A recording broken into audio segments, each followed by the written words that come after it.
आज हम कक्षा 9वीं ब के छात्र आप सबके समक्ष अलंकारों के विषय पे एक विशेष कार्यक्रम लेके प्रस्तुत हुए हैं, जो कुछ इस प्रकार है।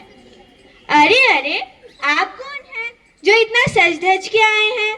मैं हूँ अलंकार। क्या आप मुझे नहीं जानते? नहीं, हम तो नहीं जानते। कृपया इसका अर्थ तो समझाइए।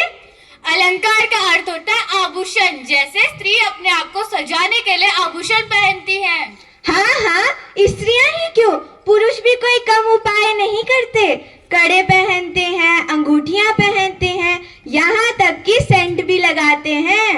हाँ भाई, ये तो सही कहा। स्त्री हो या पुरुष, सभी अपने आप को सजाने के लिए कम उपाय नहीं करते। कवि मेरा प्रयोग करते हैं अपनी कविताओं को सजाने के लिए। अच्छा, तो कवि अलंकारों का प्रयोग करके अपनी कविता को सुंदर बनाते हैं।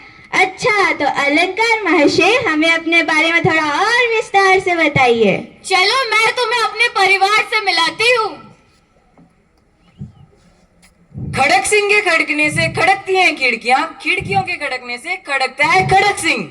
अरे अरे, तुम पागल वागल तो नहीं हो गए हो? क्या खड़क खड़क लगा रखा है? ना जी ना, मैं कोई पागल वागल नहीं हूँ, मैं ठीक हूँ। सुना आपने, गौर किया आपने, इसमें ख वर्ण की आवृत्ति हुई है। यही तो है अनुप्रास अलंकार। रघुपति राघव राजा राम, पतित पावन सीताराम। अच्छा, तो ये है अनुप्रास अलंकार। काली घटा का घमंड घटा, काली घटा का घमंड घटा।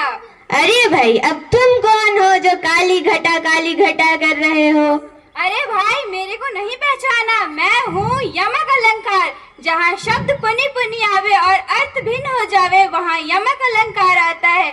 जैसे काली घटा का घमंड घटा, यहाँ पे घटा शब्द 2 बार आया है। इन दोनों बार घटा शब्द का अर्थ भिन्न है। पहला घटा यानी बादल और दूसरा घटा यानी कम होना। यहाँ पे बताया जा रहा है कि काले बादल का घमंड कम हो रहा है, इसको हम यमक अलंकार कहते हैं। अच्छा, तो ये है यमक अलंकार। हा हा हा हा हा, मैं बहुत बलशाली हूँ।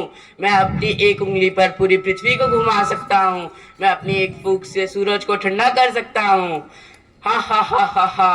अरे भाई, अब तुम कौन हो जो इतनी डींगे मारे जा रहे हो? भला कोई मनुष्य इतनी बढ़ा चढ़ा कर बात करता है? आगे नदियाँ थी आपार, घोड़ा कैसे उतरे पार। राणा ने सोचा इस पार, तब तक घोड़ा था उस पार। इसका कहने का यह मतलब है कि जब महाराणा प्रताप ने सोचा कि चेतक इतनी बड़ी नदी को कैसे पार करेगा, तब तक चेतक ने उस नदी को पार भी कर दिया था। अतिशयोक्ति अलंकार यह होते हैं कि जब हम किसी भी चीज को बढ़ा चढ़ाकर बताए, उसे अतिशयोक्ति अलंकार कहते हैं। अच्छा, तो ये था अतिशयोक्ति अलंकार। सागर सा गंभीर हृदय, गिरी सा ऊंचा मन। अरे भाई, अब तुम कौन हो जो सा लगा रखे हो? आपने मुझे नहीं पहचाना? मैं हूँ उपमा अलंकार। जब किसी वस्तु की तुलना दूसरे वस्तु से की जाती है, तब उसे कहते हैं उपमा अलंकार। जैसे मुख है चंद्रमा सा सुंदर।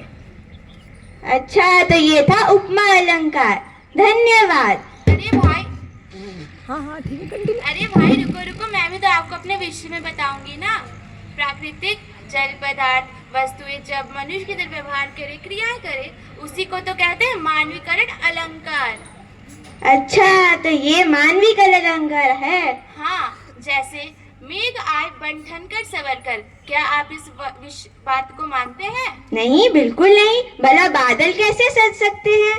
यही तो है मानवीकरण अलंकार। अच्छा, तो ये मानविक अलंकार था। धन्यवाद।